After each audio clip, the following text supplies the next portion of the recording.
You know, some words are just so heavy with history, we totally forget where they even came from. And Aryan is a perfect example.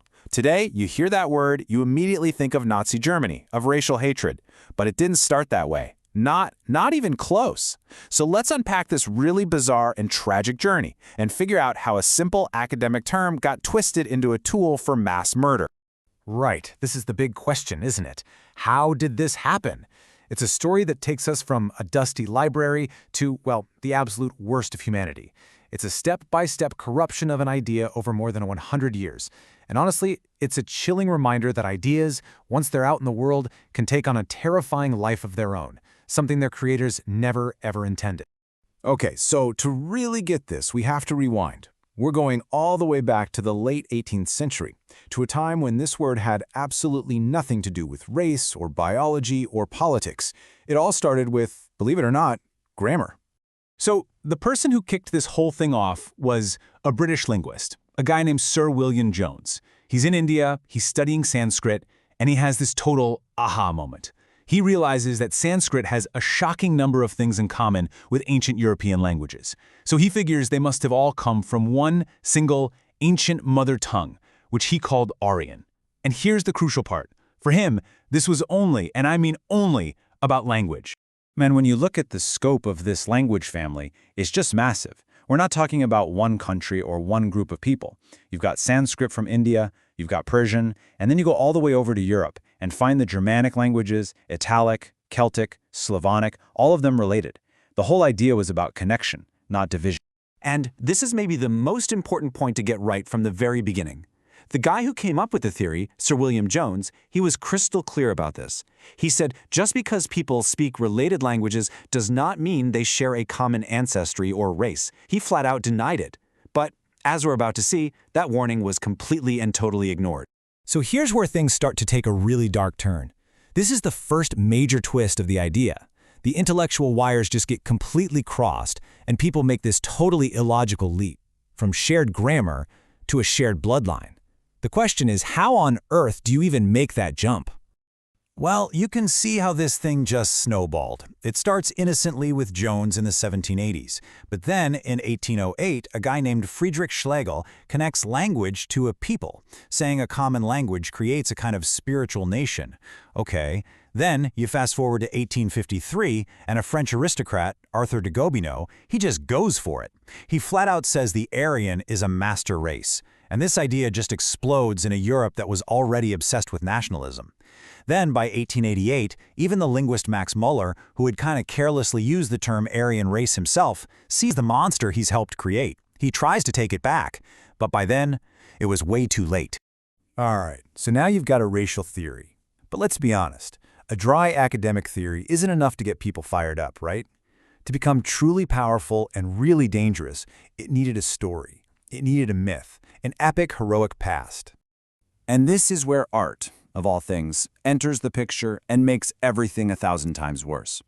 The person who gave this racial theory its soul was the famous German composer Richard Wagner. He took this abstract concept of an Aryan race and he wrapped it in the incredible emotional power of music and myth and his epic operas. And Wagner, he basically wrote the playbook for this. It was like a masterclass in propaganda. First, he starts writing essays declaring the superior Aryan soul.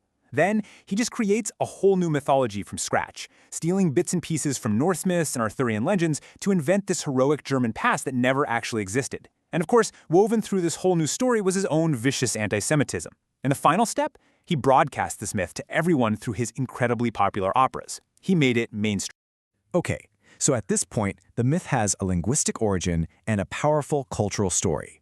But for it to become truly lethal, it needed one last ingredient: the stamp of scientific legitimacy, no matter how fake it was. And check this out. This is a perfect example of that pseudoscience. In the mid-1800s, some anthropologists came up with this thing called the cephalic index. They literally started measuring people's skulls, claiming that Aryans were long-headed. But here's the funny part. Their data didn't even fit their own theory. So what did they do? They just kept changing the theory, basically moving the goalposts and saying the Aryan homeland must be wherever they found the most long-headed skulls. Surprise, surprise, they eventually landed on Germany. And then came the ultimate scientific distortion. the hijacking of Charles Darwin's theory of evolution. So, Darwin's actual theory of natural selection is about how species adapt and evolve. But these guys, the social Darwinists, they twisted it into something awful. They turned it into a brutal justification for racial conflict, arguing that a struggle between human races was not only natural, but it was necessary, and that superior Aryans had a biological duty to dominate everyone else. So there you have it. All the pieces are on the board. We've gone from linguistics to race to a powerful myth and now to fake science. The deadly ideology is complete. But as the 20th century began, some of the very people who had helped build this thing started to have some serious second thoughts. Remember that linguist Max Muller, the guy from the timeline? By 1888, he was absolutely horrified. He desperately tried to put the genie back in the bottle. He stated, very publicly, "I have declared again and again that if I say Aryas, I mean neither blood nor bones, nor hair nor skull. I simply mean those who speak an Aryan language." He even said a linguist talking about an Aryan race was as ridiculous as someone talking about a long-headed dictionary. But it was just too late. His efforts were completely useless. The myth wasn't some academic theory anymore that you could just correct with a new paper. It was a powerful, popular ideology that had escaped the laboratory and was now loose in the streets. And this brings us to the final, absolutely devastating irony of this whole story.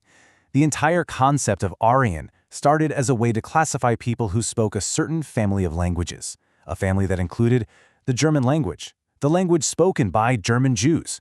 The very people targeted for annihilation by this myth were, by its own original definition, part of the group. The myth had come full circle to consume its own. This whole history is just a chilling reminder of how easily ideas can be twisted and weaponized for political ends, often with the worst possible consequences. And it really makes you stop and think, doesn't it? What concepts or terms in our own time are being stretched, distorted, and weaponized, slowly being turned from what they originally meant into something else entirely?